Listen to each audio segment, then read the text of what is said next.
Welcome to Christian Overcomers. We are the resistance, striving to keep the commandments of God and the testimony of Jesus Christ in this troubled world. Damien, would you like to open us in prayer, please? Yeah. Heavenly Father, we love you and we thank you, and we are always grateful for the life you've given us, God. Even in tough times, God, we are grateful that you care about us individuals, us lowly humans, when you are so great and awesome, God. We love to get into your word and study your word and learn more about you, and we pray that we can do that today. In Jesus' name, amen. Amen. All right, prophecy update. Our topic this week will be titled Solar Eclipse. What did it mean? What did it mean? And we're going to get into that. Obviously, everybody knows about the solar eclipse that just happened on April 8th throughout much of America. But before we get into that, I just want to read this scripture to get us going here. Amos chapter 8, verse 9, it says, And it shall come to pass in that day, saith the Lord God, that I will cause the sun to go down at noon, and I will darken the earth in the clear day. Okay, in the clear day. So everyone knows that this eclipse was the second in a series of eclipses that were titled the Great American Solar Eclipses, okay? The first one was in the year 2016, about almost 2017, approximately or almost 7 years ago.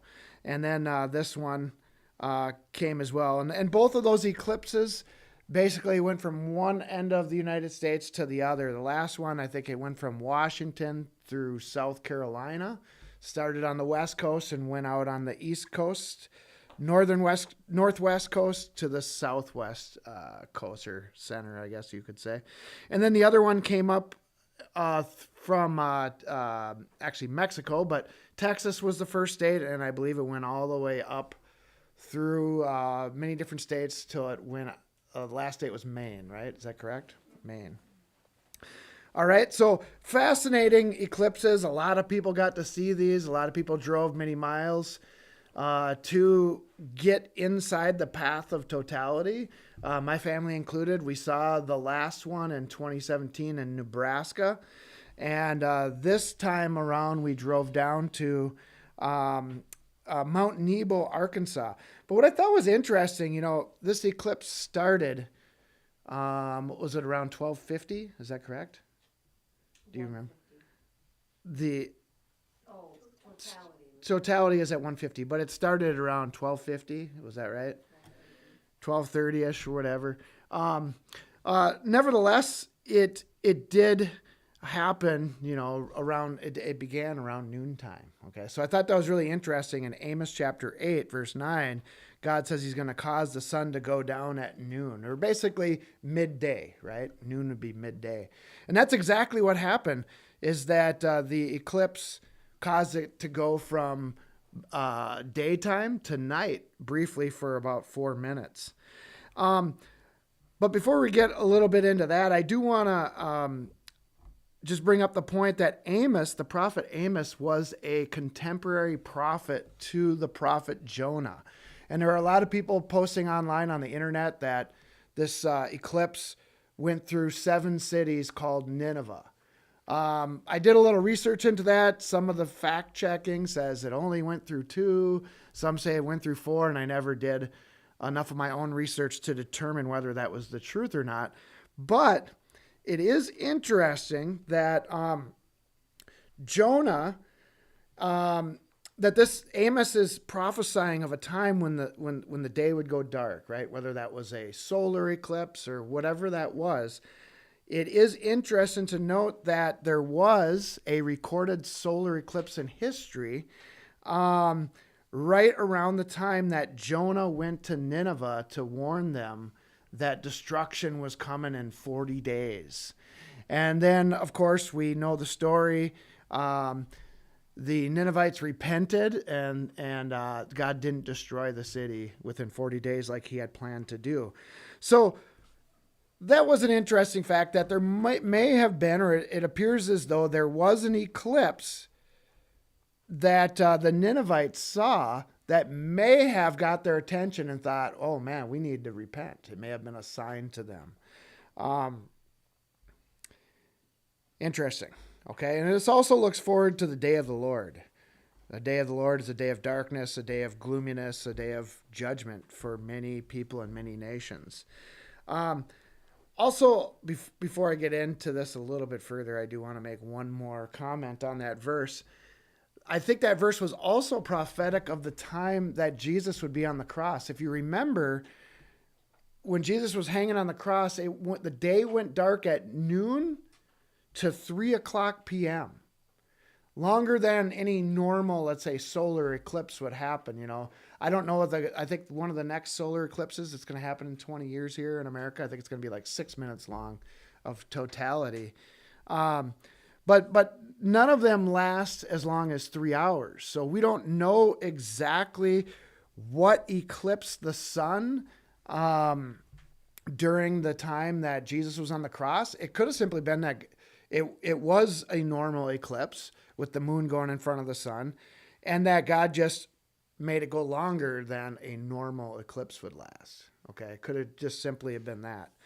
But the sky did go, or some people think it could have been storm clouds, you name it, but I don't think there was any mention of any storm happening during the 3 hours that Jesus was on the cross. We do know that it went dark and that there was a great earthquake at the end of it, okay? So why do I bring that up? Well, regardless of, when you think of that prophecy in Amos, regardless, and we're going to talk about this a little bit, there are solar eclipses happen fairly frequently, more frequent than many people probably think. It's just that they don't happen very often in the same locations, okay? But I think every time you see a solar eclipse, it's a type or a sign, or to get us to, if you were living before the eclipse happened, it would look forward to the time that Jesus was on the cross and there would be that darkness for 3 hours. Now, every time we see one afterwards, I think it should remind us of the time that Jesus was on the cross and it went dark for 3 hours. So it's like, I'll take, for example, every day we live a type of, in our daily life, we don't even realize it, think about this, of the death and resurrection. Whether it's just about Jesus or whether it's about man. When is that? Well, when you go to sleep at night, right? You go to sleep at night, it goes dark, right? And then you wake up and now it's a new day. We live out in type death and resurrection every single day. And the sun going dark, or the sun setting is a type of that. And we see it. So I think the eclipse is a less frequent type of, or sign of remembrance, a memorial, if you would, to get us to remember that time that Jesus took all of our sins and all of the sins of the world upon him, and was in darkness, if you would, when he cried out, Eli, Eli, lama sabachthani, in the midst of darkness. When, if you would, God hid his face from him, as it were, for a moment, because he was taking our place as a sinner, even though he was perfect. Okay. Even though he was perfect. Okay. Enough on that. So my family went to go see this eclipse from Mount Nebo, Arkansas. You can see there's one of the edges of the mountains looking out. Beautiful view. A lot of people were there. There was a bunch of nerds there too, with all their telescopes and all the scientific community. I don't want to call them nerds, but in a loving way. People that were really into this stuff. So it was kind of fun. There were groups of those people up there. And we kind of went off on our own to go see it, in our own spot. But here was a picture of when the eclipse just started. As you can see, it's very bright outside, and to watch an eclipse, you have to have special glasses on, because if you stare at the sun without these glasses on, obviously they'll burn your eyes and can cause you to go blind. So it just started there, and the kids posed for a picture there, pointing up at it. Good sports. All right. And then about an hour later after it had began, hour and a half, was it? Something like that. It went totally dark. Now, the thing about a total solar eclipse is there are some pictures that get pretty close, but no picture from a camera can actually capture that moment.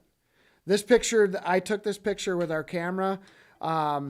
It turned out fairly decent, but it's not even close to what it actually looked like.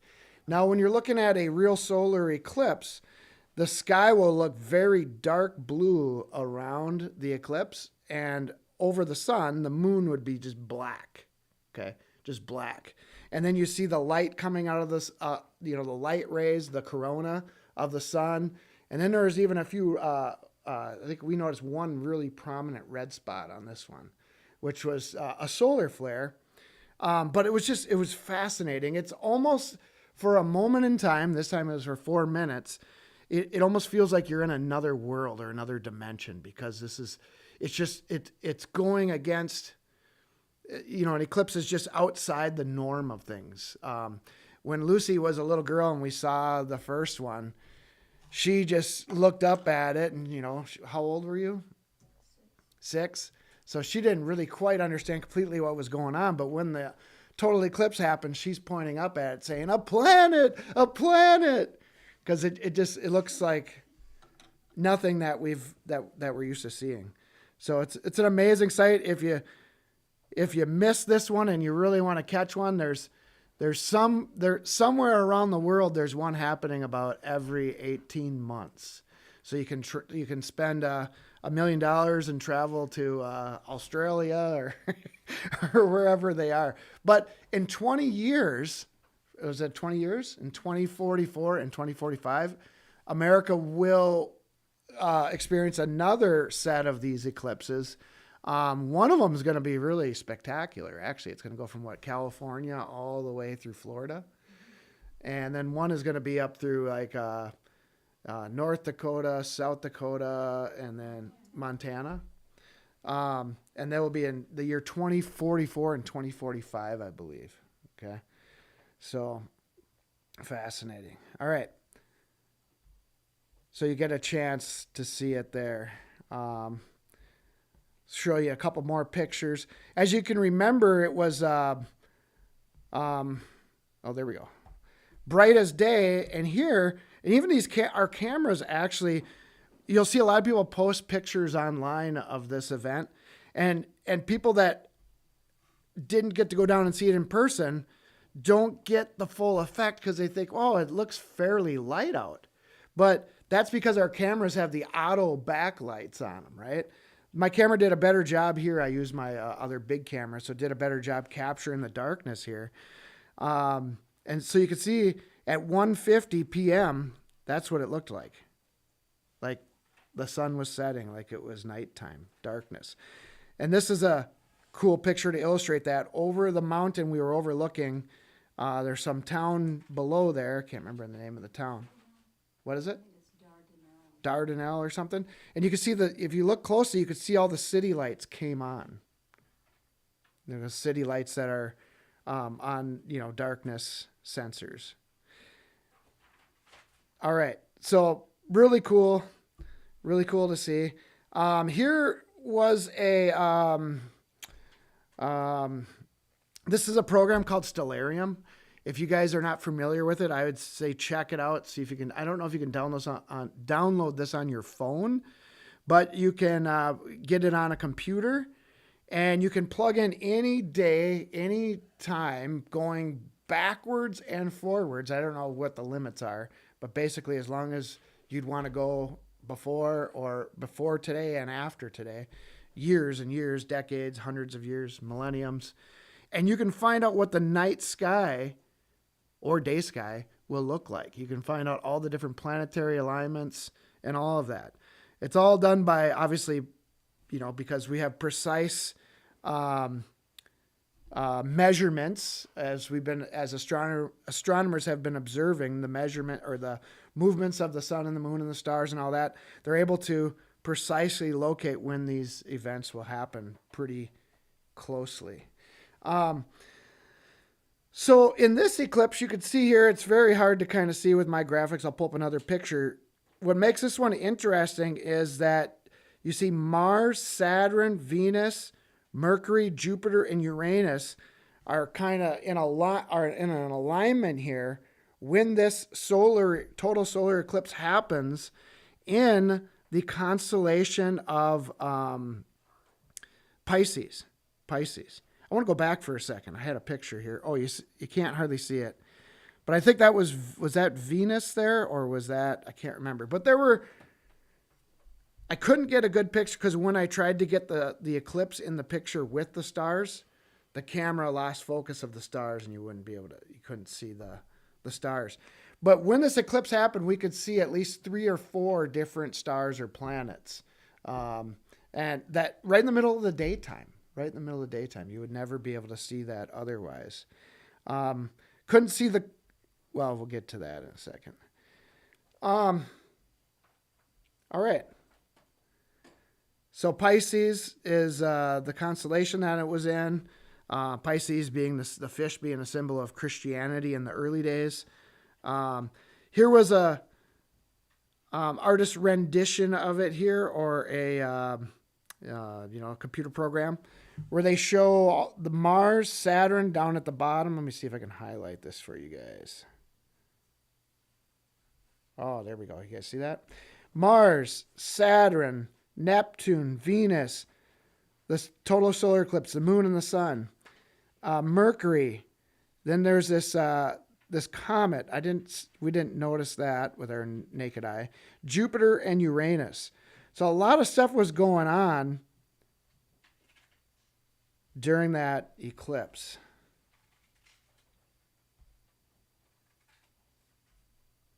All right. But I will say this. Okay, after all of that said, we talked about how that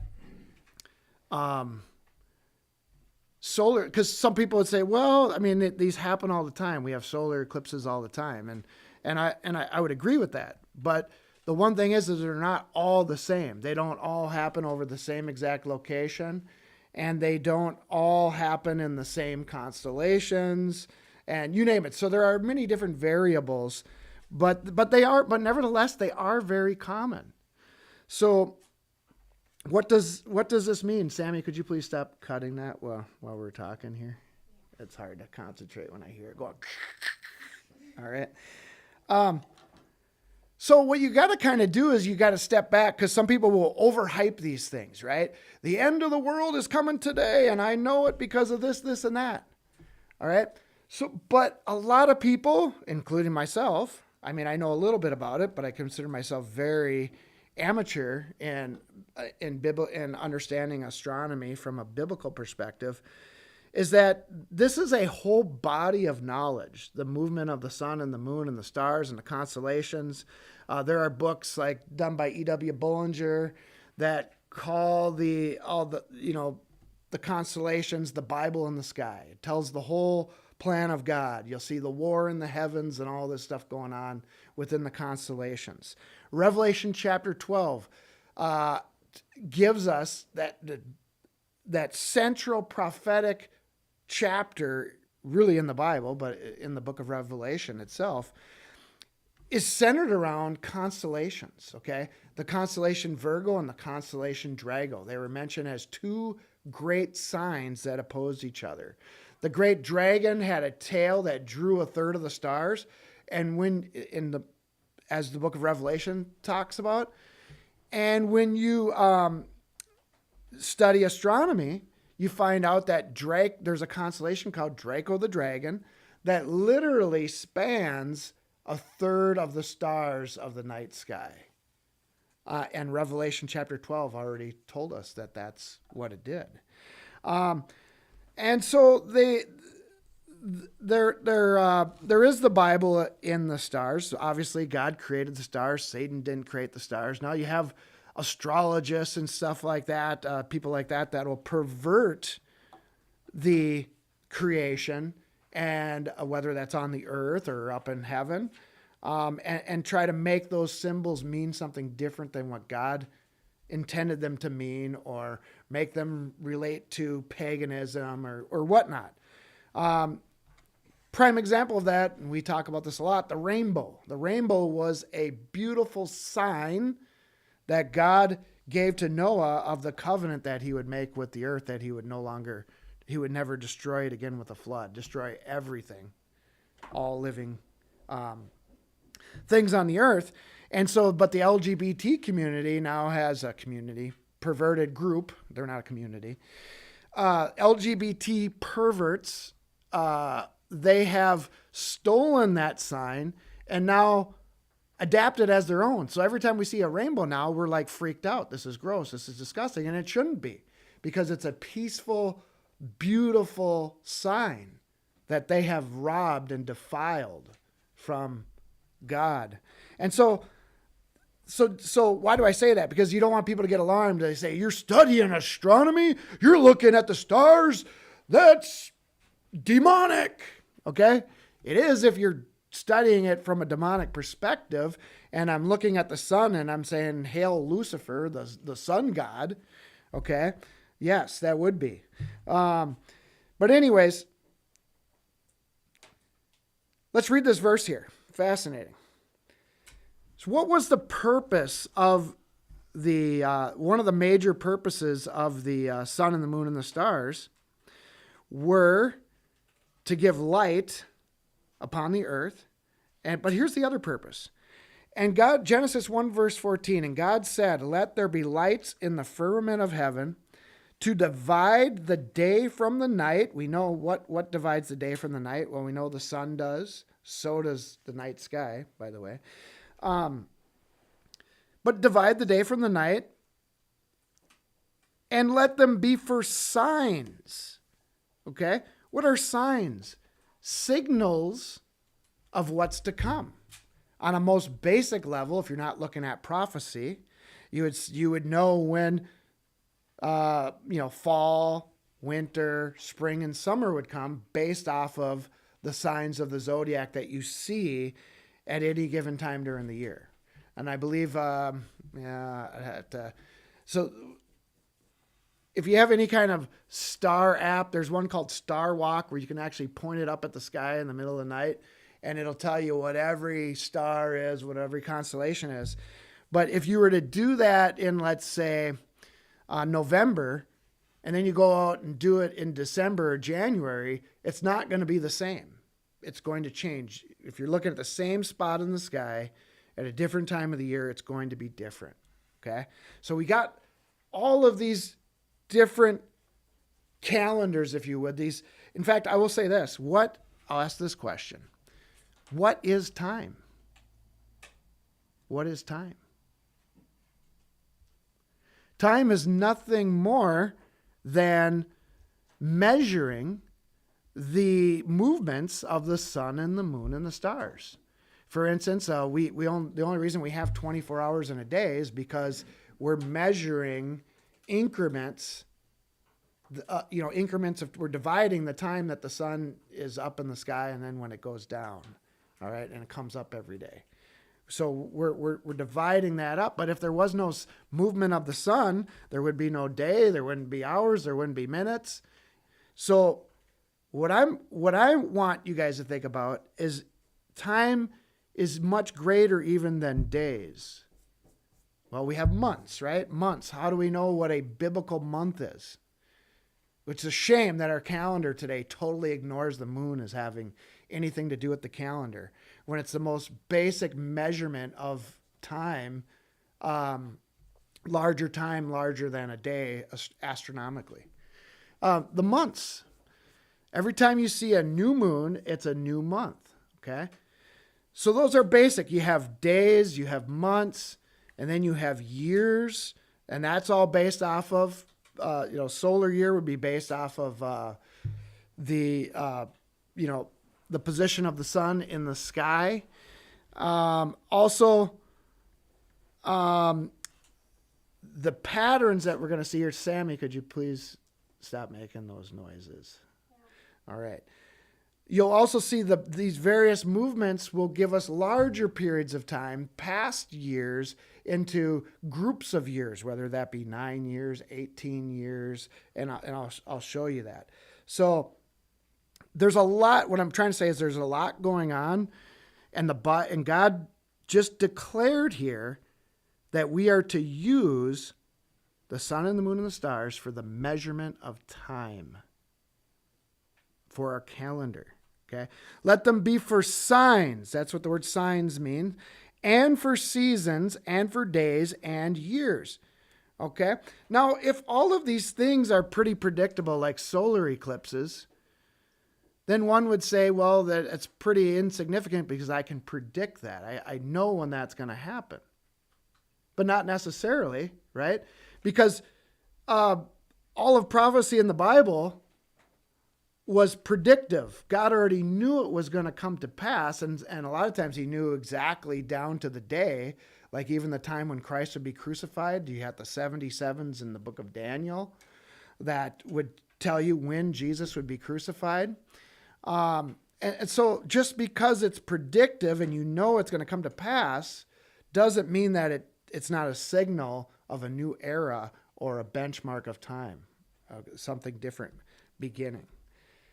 All right. And it says, and for seasons, summer, winter, fall, spring, and for days and for years. Notice he didn't just say the sun was for this purpose. All of them. The sun, the moon, and the stars, all of the different lights that we see up there. All right. Now this is fascinating. I did a study 9 years ago titled Deep Inside the Saros Eclipse Cycle.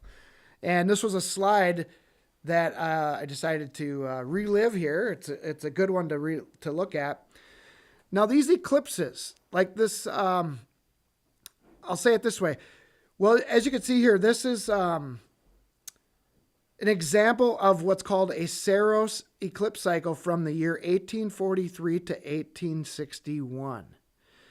Now, this is from a book called All Past Time, and I got a slide on it that I'll show you. A book written in the late 1800s from a biblical astronomer that studied all these eclipses, studied chronology, even claims to be able to, by using eclipses, by using Sabbath cycles, all these different things, claims to be able to document the year of creation itself, as well as all the major events like the Exodus and so on.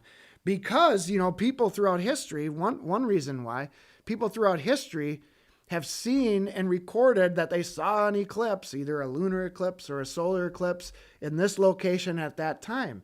Well, now we have computer software that can go back and find out what eclipse that was and what part of the cycle it was. Now here, let me explain.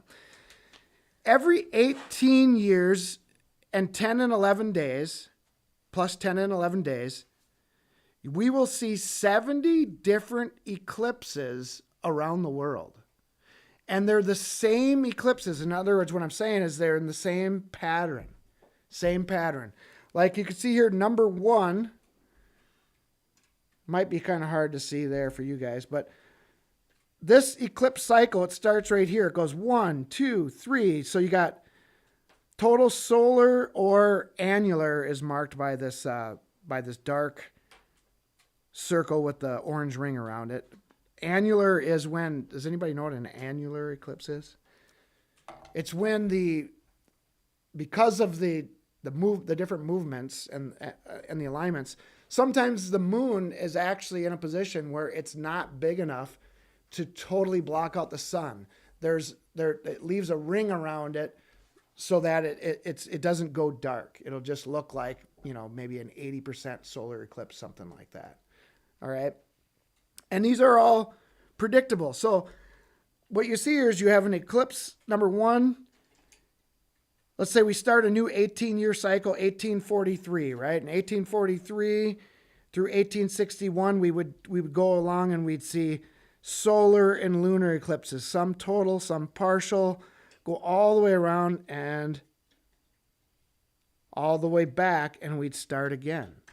And these eclipses, the same eclipses would happen again, but not in the exact same location for the next 18 years and 10 plus 11 days. They actually shift a certain number of miles one way. And but that's how astronomers are able to predict when they're all happening, because they happen in cycles. Okay, so that's fascinating. Who in here knew that eclipses happened with predictable cycles? Like there's 70 of them that happen every 18 years plus 10 and 11 days. What does that give you, number one, when you got a cycle? What did Genesis 1 verse 14 just tell us? It's something to measure by, right? We see that when that cycle keeps repeating itself, it's a measurement of time, okay? And we call it a Saros eclipse cycle. I don't know if I like that word Saros, because it actually, we did a whole series of studies on the number 666. The word Saros itself, the gematria of that equals 666. However, the more you get into the number 666 and you study it in creation, in the Bible, and elsewhere, it really is just merely a number that relates to astronomy and the sun, okay? And Satan wants to be the light of this world, and so he wants to be the 666 and so on. But I'm kind of getting sidetracked there, but try to keep this really simple. So, predictable. In fact, there are 6 different eclipse cycles. The first one, the shortest duration that I'm aware of, is it happens every 9 years. It's called a Ser. Then every 18 years plus 10 and 11 days, you have a Saros. And then we move out to larger cycles where these things, they reset, they align with something else again. 325 years, 326 years, 651, and then there's a 5,859 year cycle where things will come back to the same spot at the same time, and so on. All right. From page 122 of All Past Time, the author points out there that let me just get my pointer here. There are 3 different notable eclipse cycles. There's the one that I was talking about, happens every 18 years, and it starts with, you see this symbol up here? That's a total or an annular solar eclipse. They always start with a solar eclipse. So after 18 years, a new one would begin. And this cycle just repeats over and over and over again. But after it repeats itself 36 times, everything is back into I believe the solar eclipse that we just saw, the same exact solar eclipse that we just saw in, now if my memory serves me right, on April 8th, that it would happen in the same exact location on the same day and everything. All right. In 649 years from now, that would, it shifts every 18 years into a different location. Then after 649 years, those eclipses come back to the same location. All right.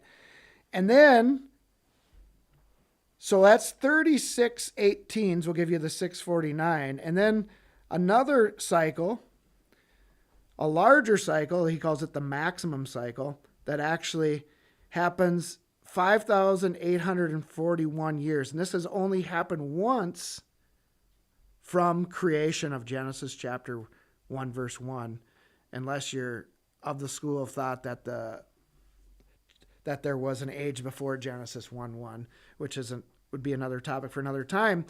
But this would have been completed, which is interesting, on December 21st, 1843 AD.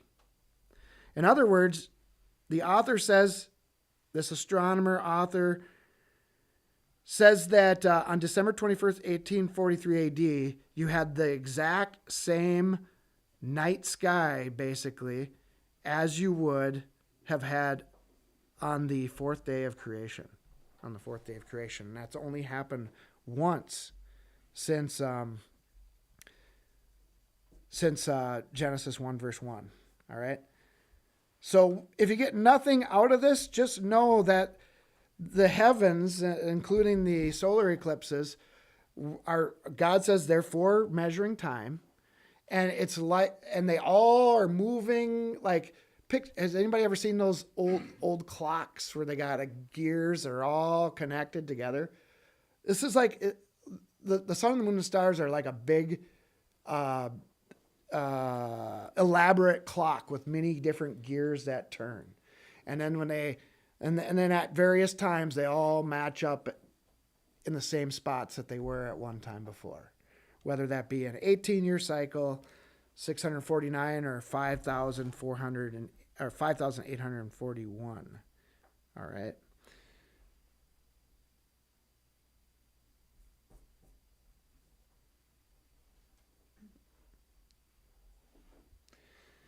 All right.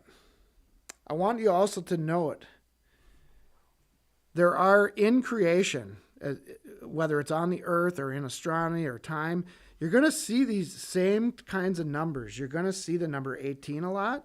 You're going to see 36. In fact, there are 36 constellations in the heavens. Okay? 12 times 3. And what's interesting about that is that God has everything in certain proportions.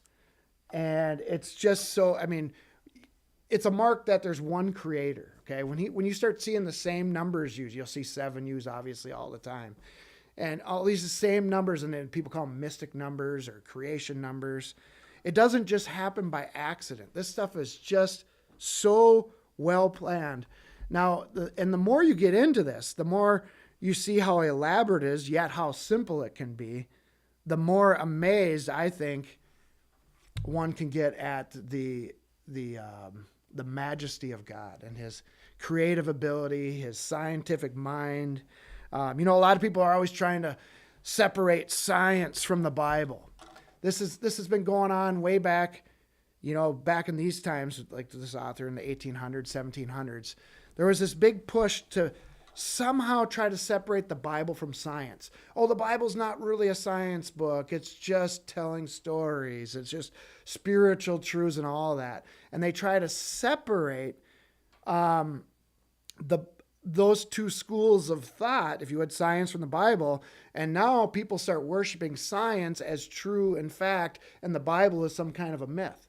But when you realize they go hand in hand, and that the Bible is very scientific. In fact, all of the dates in the Bible, according to the author of All Past Time, are very scientific in nature.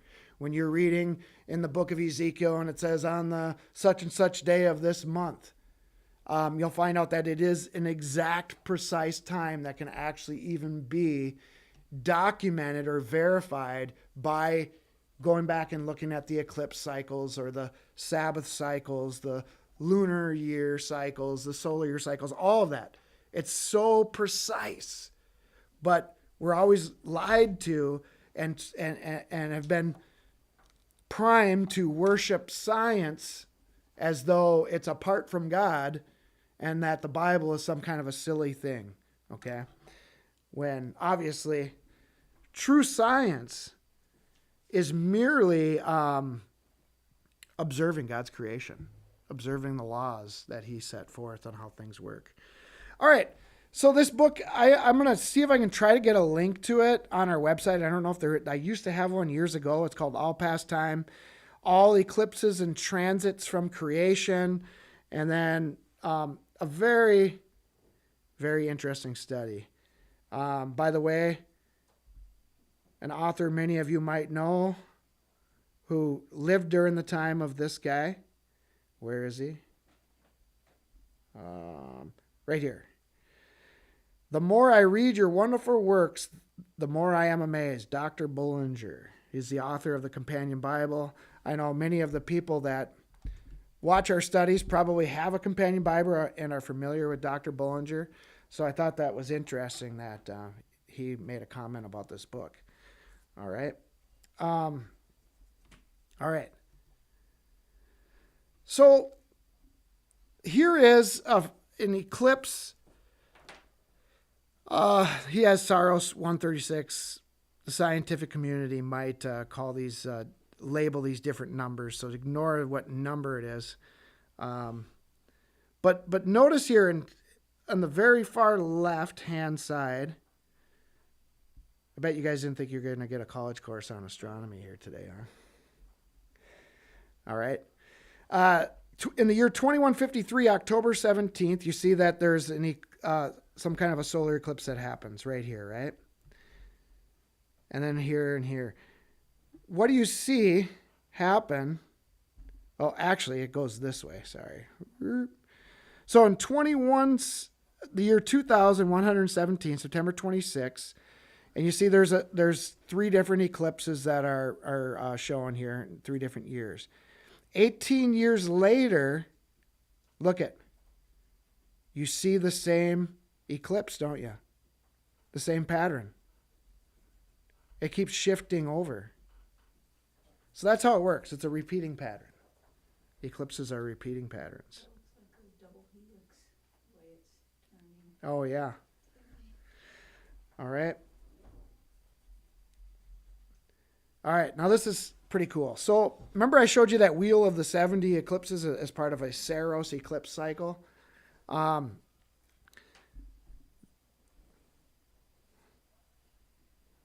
April 1st or April 8th, 2005, we entered into, and this is dating back all the way to that guy's book from 1846 or whatever it is. Remember, he had that example of the Saros eclipse cycle, and it ended in the year 1861. Well, if you just carry that forth every 18 years plus so many days, you get to the beginning of an 18-year cycle here. It's called Saros 9 of 36. Okay, the 9th in the 36 as we start over. But April 8th, 2005, that began this Saros 9. And you can see that it's the same pattern of eclipses as I had in the circle, but just in a list. All right, you go from a total solar or annular, 1, 2, and then 3. Then you get to a partial lunar, then a total solar, partial lunar, and this pattern just goes on down, and you can actually label this eclipse 1, eclipse 2, eclipse 3, all the way down here. But what I wanted to show you, what I wanted to compare here, is you can see April 1st. You guys see that? April 8th, 2005, there was a total or an annular solar eclipse. April 20th, 23. Do you see that? 18 years later, there's the same eclipse. October 3rd, 2005. There's a total or an annular solar eclipse. You go 18 years plus 10 days, or 11, and you got October 14th, 2023. See how that works? They're just side by side, 2 different Saros cycles next to each other, and they're the same eclipses that happen. All right. Now, if we look at, where are we at here? 2024. I went. So back in 2006, the eclipse that we just saw happened somewhere in the world, and I didn't locate where it happened on March 29th in 2006. Okay? The same eclipse that we just saw happened 18 years and 10, 11 days ago. All right? And so you can see that. It's really fascinating. All right, another interesting thing here. So there's something called the Grand Eclipse Cycle of 651 years. And this cycle contains 2,520 eclipses, or 2,520 eclipses. Now, if anybody has studied the book of Daniel in depth and have studied the last 7 years of the series of the 70 weeks, the 70th week, you know that those times, and this is what got me into this study initially, was I realized when God was giving those prophetic times, he was giving all of the, well, when he gives 3.5 years, he gives it in 3 different ways. When he says the Antichrist will be here for 3.5 years, he'll say a time, a times, and a half a time. Time is a year, times would be 2 years, and a half a time would be a half a year.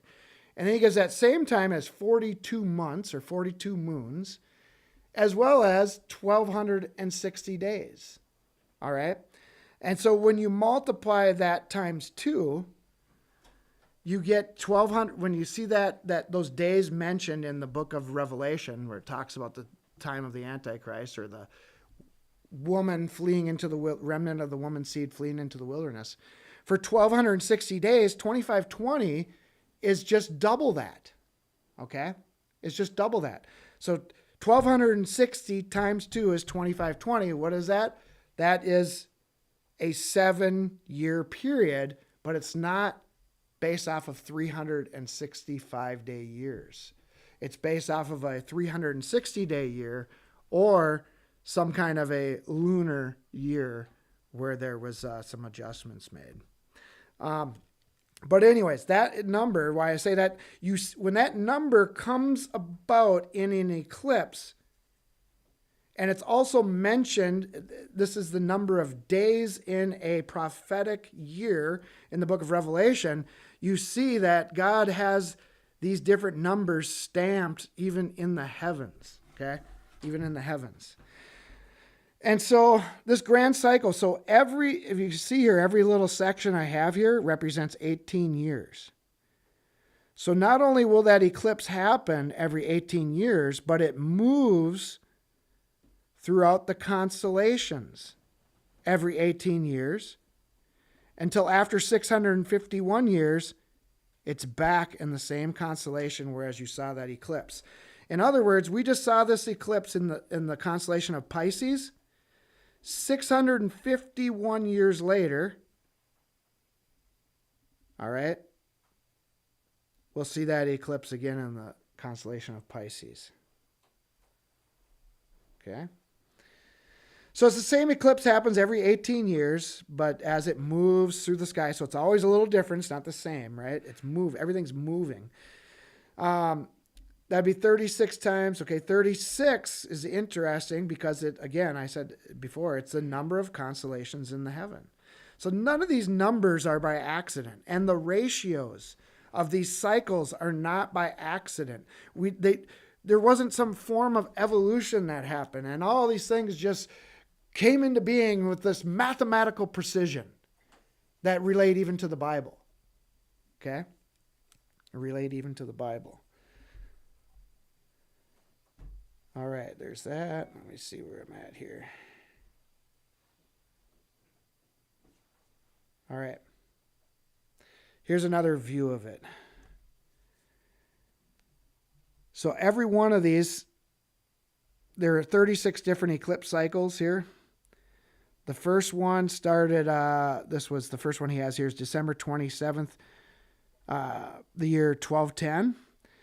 And every one of these circles represents the beginning of an 18-year solar eclipse cycle, 18-year Saros eclipse cycle.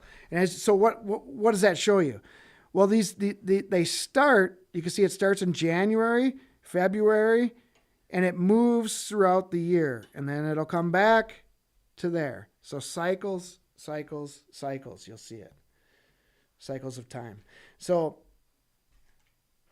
like I said before, the author of this book claims, because of all these different cycles, not only of these eclipse cycles, but of the planetary transits and stuff like that, claims that we can verify all of the dates in the Bible, as well as the date when creation happened.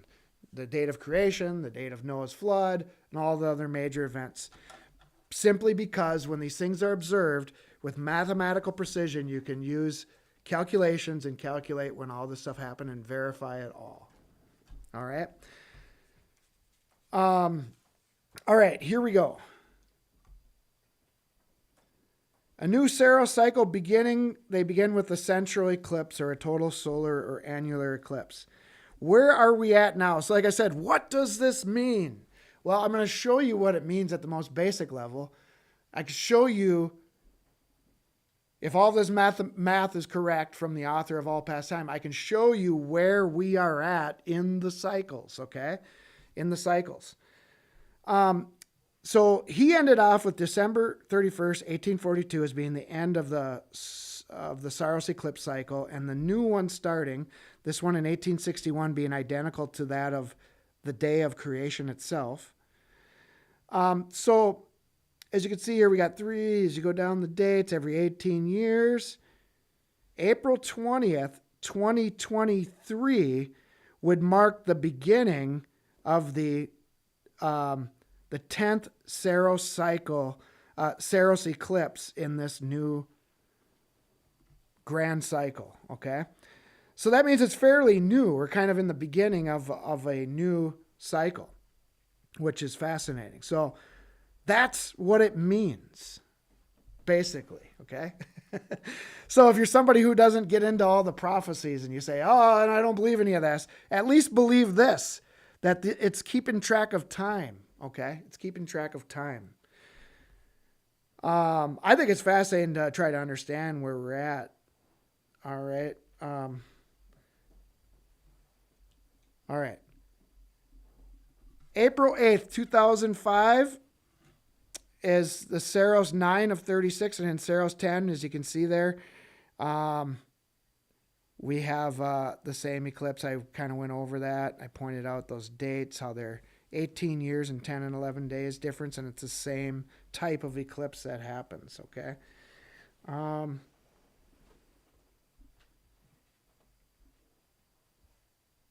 right. Now, this isn't before somebody says, why do I need to know any of this stuff? Well, maybe you don't, but some people do, okay? Some people do. Matthew chapter 2, verse 1 and 3 says, Now when Jesus was born in Bethlehem of Judea in the days of Herod the king, behold, there came wise men from the east to Jerusalem. Now, who were these wise men? These were astronomers, guys. The birth of Jesus would never have been detected if everybody took the attitude of, I don't want to study that stuff. I just want to stick with Jesus loves you. Okay. The Sermon on the Mount. Wise men. These are people who are very knowledgeable in this specific case, in astronomy, biblical astronomy. That when they saw the star, they knew. Okay, you guys ready? Saying, where is he that is born King of the Jews? For we have seen his star in the east and are come to worship him. Now, notice it took wise men to see this star. It wasn't like the whole world all of a sudden said, oh my gosh, it's so spectacular, the Messiah's here. It was just a few wise men saying, that is the sign of the Messiah. And somehow they knew that. Somehow they knew that the star they were seeing was announcing the birth of Christ, and they knew he was there. Saying, I guarantee, I can almost guarantee they knew, these guys had knowledge of these eclipse cycles like I was showing, okay, and much more. Saying, where is he that was born King of Jews? For we have seen his star in the east and are come to worship him. When Herod the king had heard these things, he was troubled, and all Jerusalem with him. All right. Daniel chapter 12 says, and many of them that sleep in the dust of the earth shall awake, some to everlasting life, and some to shame and everlasting contempt. And they that be wise shall shine as the brightness of the firmament. Did it say those that believe and were saved are going to shine as the brightness of the firmament? Now, I don't want to say, hey, it's all the smart people are going to heaven. We're not trying to say that, right? But we see that wisdom does matter. God does pick wise people to perform parts of his plan. It says, they that be wise shall shine as the brightness of the firmament, and they that turn many to righteousness as the stars forever and ever. But thou, O Daniel, shut up the words and seal the book, even to the time of the end. Many shall run to and fro, and knowledge shall be increased. And knowledge definitely has been increased. I mean, when you got computer programs, literally where you can punch in a date to find out what the night sky is going to look like, that's amazing. Knowledge certainly has been increased. All right. Daniel 12, okay, there's the times and a half. I'm not going to go into that because I thought I would barely have maybe an hour of stuff planned here, but I always seem to always have more. All right. Many shall be purified. Prophetic times, days. All right, I'm not going to get into all that. I do want to point out this since we spent a lot of time on this Saros eclipse cycle that was 18 years plus 10 and 11 days. There's something really interesting about this. What is the number 70? What's the average life of man today? The number 70. That's a revolution or a cycle, right? But here's where it gets really interesting. In a cycle of 70 eclipses, we're going to see that 37 of them are total or annular, okay? Every one of these, 37 will be total or annular. 33 of them are partial. 33 of them are partial, meaning they will not go to totality. In the first half of a Saros eclipse cycle, you're going to have 33 eclipses. In the second half, you have 37 eclipses. So we have a repetition of this number in two different ways, 33 and 37. And I got a note here from page 234 of the book called The Computation of 666. It says, the reader will remember how I showed in the previous chapter these numbers 37 and 33 were evolved from the sun's movement in the 36 constellations. All right. So the numbers already have to do with solar time. So we know, obviously, 37 plus 33 is 70. So God naturally broke these up into two different numbers, 37 and 33, stamped in the heavens. You can't change it. Now, in Genesis chapter 46, Leah's descendants are recorded as being 33. Okay, 33. Rachel, Bilhah, and Zilpah, okay, Jacob's other wives, are recorded as having 37 descendants. How does that happen? How does that just happen up in the stars?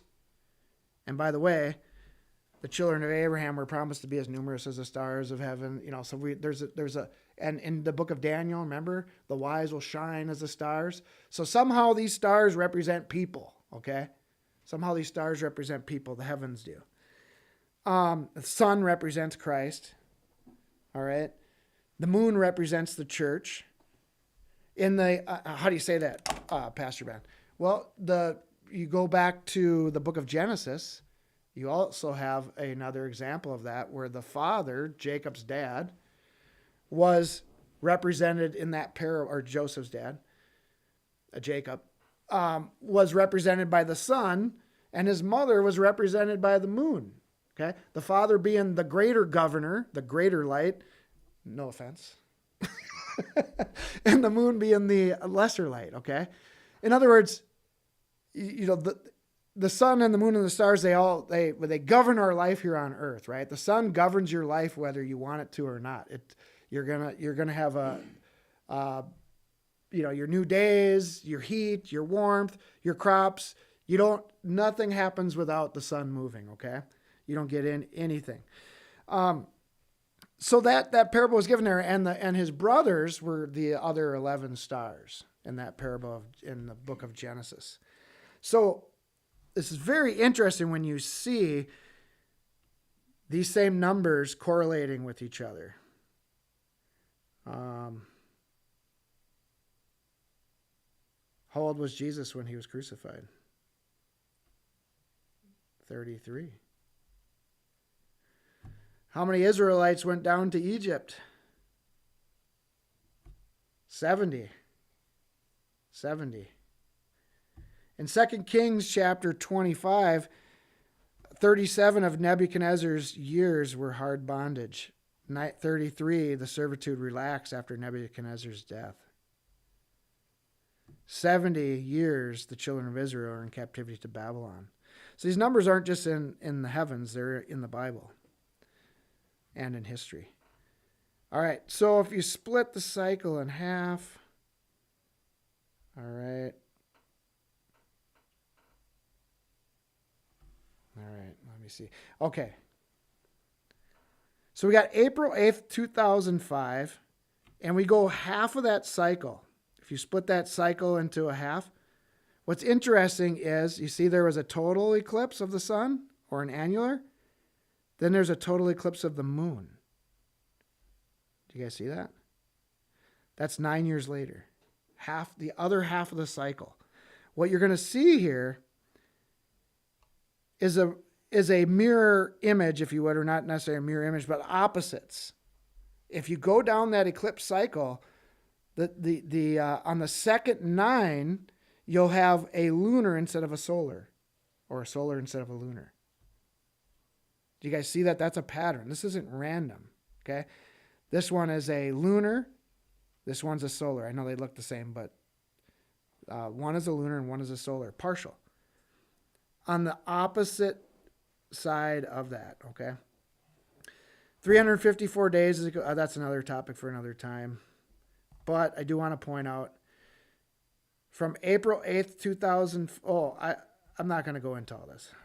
I know you guys are probably full of a lot. Another thing we do know what that solar eclipse meant, and I like to go to the most obvious things, so that if anybody got nothing out of it, at least they'll get this out of it. It was the beginning of a new month, okay? New months in the Bible always start with a new moon. You cannot have a total solar eclipse without a new moon. So total solar eclipses can only happen at the beginning of months, okay? New years can only happen at the beginning of a new month as well. And I believe that this last eclipse that we had was literally the beginning of the new biblical year.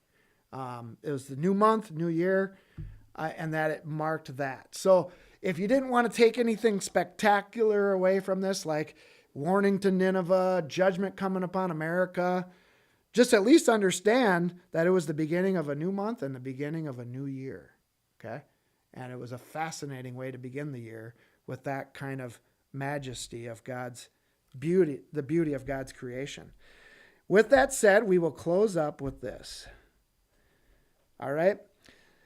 The heavens declare the glory of God. I would dare say, you heard all of the people. At both times that we saw that total solar eclipse, you could just hear the people watching it. They could see, it's starting to get dark. They're getting excited. All of a sudden, once it goes to totality, you hear all these people go, oh my gosh. Because they're just amazed at how beautiful it looks, right? How amazing it is. Well, Psalms 19 says, the heavens declare the glory of God, and the firmament showeth his handiwork. He's got it all positioned in all those patterns, intricate patterns where you, like the last one I just showed you, the first half of the Saros eclipse cycle was a total solar. The second half, exactly on the first one of the second half is this. And it's like all this stuff is just so perfectly aligned. It's beautiful. Day unto day uttereth speech, and night unto night showeth knowledge. What does? The heavens do. How do they show us knowledge? Ask the wise men, if you could, that knew that Jesus was being born because they saw his star in the east. How did they calculate that? How did they know that? Why does the Bible show two prominent signs in the book of Revelation, the sign of Draco and the sign of Virgo, the virgin? So day unto day they utter speech, and night unto night they're showing knowledge. There is no speech, you can't hear them, nor language where their voice is not heard. In other words, actually, you can't hear them is true, but what the verse is actually saying is that no matter where you are around the world, if you're in China and you speak Chinese, if you're in America and you speak American, or if you're in the Middle East and you speak Arabic, everybody sees the same biblical message in the stars, in the heavens. The Bible is in the stars. It's very prominent, and it's very, very fascinating once you get into it. But what I see oftentimes is people will look at these signs and you want to just get to the exciting thing. It's the end. It's this. It's that. But first, you got to figure out how does astronomy work? How do these cycles work? Before you understand that it might be spectacular, it might be different, it might be interesting, or it might be the start of some kind of a new era from the heavens. There were different times where solar eclipses marked the end of various kingdoms, which I thought was interesting. Again, Genesis 1 verse 14, the sun and the moon and the stars are for signs and for seasons. They tell us not just when spring, summer, and winter are happening, but they actually tell us prophetically the changes of governments and so on. And it's fascinating. So we will leave it at that so I don't keep rambling on, and we'll be right back for questions and comments. Be sure to join us live every Thursday morning, 9:30 a.m. for prophecy updates, and Sunday mornings, 10:30 a.m. for our line-by-line Bible studies. If you live near Princeton, Minnesota, and would like to join us in person for our Sunday morning church services, please email me at ben@christianovercomers.com for details and directions. Also, be sure to visit our website at christianovercomers.com to sign up for our weekly email updates, find our latest prophecy updates on video or podcast, catch up with our line-by-line studies, also available on video or audio podcast. And we even archive all of our studies by date. So if you have a phone or a tablet, bookmark this page so you can play our studies on the go while you're driving, going for a run, or doing chores. Now to our questions and comments. Pop quiz. All right. We are back. We're gonna take questions and comments. I think that it's interesting, we're talking about the wise men and the importance of being wise and how we're becoming more wise, I guess, biblically, is that, going back to evolution and how some of the smartest people in the world, I guess there's a difference between being wise and being smart is my point.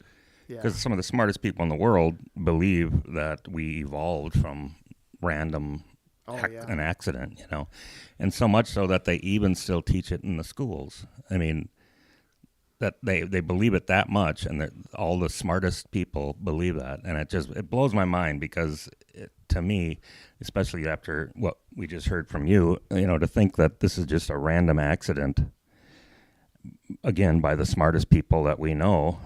Or that I've ever walked the face of the earth, it blows my mind that that happens. I don't know. I can't even put it into words because it seems like such common sense that there's a creator. I always say, I understand if you don't believe in, there's different gods or whatever, different religions, but for you not to believe that there was a God, you're an idiot. I mean, there's no way around it. Right. And so I don't know, that just always fascinates me, and even to this day we still haven't gotten smart enough to say, okay, evolution is kind of a joke, and then get it out of the schools. But right. Anyway, I guess that's the difference between smart and wise, because being smart, sometimes you're a complete idiot. When you think about eclipses themselves, the mathematical precision, you got the sun much larger than the moon, different distances, but yet they're placed in such precision, as the psalmist said, that they declare his handiwork, right? Yeah. That they can form these beautiful sites like that and actually be part of a calendar. And also the lunar eclipse. When you have a lunar eclipse, you have the Earth is right in the right position, so that when the alignment comes between comes in between that and the sun, the Earth is the exact size to cast the same exact size shadow on the moon. Right. and you see that. Just by So it's accident. both ways. I mean, to have it go one way, like, okay, the moon can eclipse the sun, but then have the Earth being able to eclipse the sun from Right. the moon, and be, I mean, and how could that have just evolved? It's insane. Exactly. That's my point. Yeah. I also thought it was interesting, and I guess people didn't really see it, but that comet that was supposed to be visible was called the Devil Comet. I thought that was kind of, Yeah. I don't know, maybe a sign of something, because the comet and the pictures I saw had little like horns, it looked like. Oh yeah. But that must have been, I don't know. I didn't see anybody that saw it. I was watching. I wasn't anywhere other than here in Minnesota, and I was watching on all the news stations and CNN. You know, all of them had it. Fox. And one of the most interesting things was, and you kind of covered it, was I don't know the religious background of all the commentators and the people that were there and they were interviewing and all that, but what I did know is that every single one of them, they were in tears. Not they weren't all in tears, but every single one of them was moved in some way. It wasn't like, oh, there it is. Yep. Yeah. I mean, some of the commentators were screaming. Some of them were crying. Some of them, you know, then like you could hear the crowds. It was like they're at the Super Bowl and they just scored a touchdown. You know, it was so. And I don't know that I've ever seen a complete eclipse. I think when I was a little kid, I probably could go back with your charts there and find out, but I feel like I was in school and we did see it got pretty dark. So, but I was so young, so I've never actually seen it with my own eyes. And I could just imagine from the reaction I see on TV of people that aren't even probably God-fearing. They're just people that believe in evolution are still moved to the point of tears and screaming out for joy and awe and wonder. So, Yeah. I guess I'm going to have to try to make the next one in 20 years in my wheelchair. Well, it needs to happen in the past where it scared the daylights out of armies. You know, thought the king would then be killed. yeah, because all of a sudden they're in the middle of a battle. All of a sudden it goes dark, and it's like, oh man, you know. Yeah, there was maybe somebody. that was God's way of striking fear in them, or Somebody did say there was some record of a war, and when the eclipse happened, they put their guns down. They stopped fighting for a minute. Yeah. I don't know if it was because they were scared or because they were just in awe, but I've heard stories like that. Philip Evans says, yes, quite a few rapture prognosticators were disappointed. Oh yeah. That was another one I heard on, I don't know what show it was, one of the talk shows. They said that there was an earthquake, I think. Yeah. Was it somewhere? I don't know, but or a couple days before. there might have been. I don't know. In New Maybe it York. was the day before, but anyway, they said New the Jersey. makeup lady that does their makeup before they go on TV, when it was the full eclipse or when there was a earthquake, or I don't know exactly how it happened, but she literally picked up her stuff and left and ran, and she said because she thinks God's coming, the rapture's here. Oh, funny. So she like literally took off, you know.